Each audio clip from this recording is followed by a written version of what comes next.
వనరులతోటి వ్యవసాయం చేసేటటువంటి వారు అంటే బోర్లు కానీ చెరువులు కానీ ఎలాగ తప్పని పరిస్థితుల్లో ఇంక ఊడిపోయి మనం వరి వ్యవసాయమే చెయ్యాలి అనుకున్నటువంటి భూములన్నిటినీ కూడా మీరు వరి వ్యవసాయం చేయడానికి ఉపక్రమించినా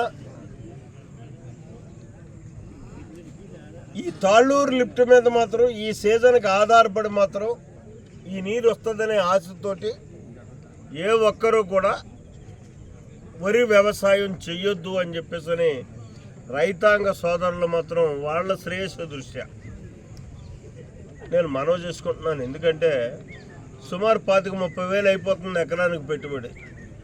చివరి దశలో లాస్ట్ ఇయర్ ఏమైంది, మనకి 30,000 ఎకరం ఇలా కొడవలేయకుండా పోయినటువంటి పరిస్థితి. పొట్ట మీద ఎన్నులు పైకి కక్కి కూడా గింజ తయారవనటువంటి పరిస్థితుల్లో నష్టపోయాం. అంటే ఒక్క తడి లేక.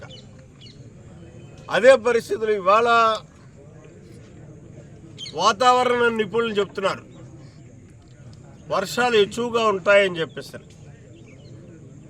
అయినప్పటికీ వర్షాలు ఎక్కువగా ఉంటాయంటే ఎప్పుడు ఉంటాయి? ఏదైనా ఒక డ్రై స్పెల్ తగిలితే ఒక 15 రోజులు కానీ మనం సరిగ్గా ఆ పొట్ట మీద ఏదో పరిస్థితుల్లో 15 రోజులు వర్షం పడకపోతే మనం వేసిన పంట అంతా కూడా పాడైపోయే పరిస్థితి.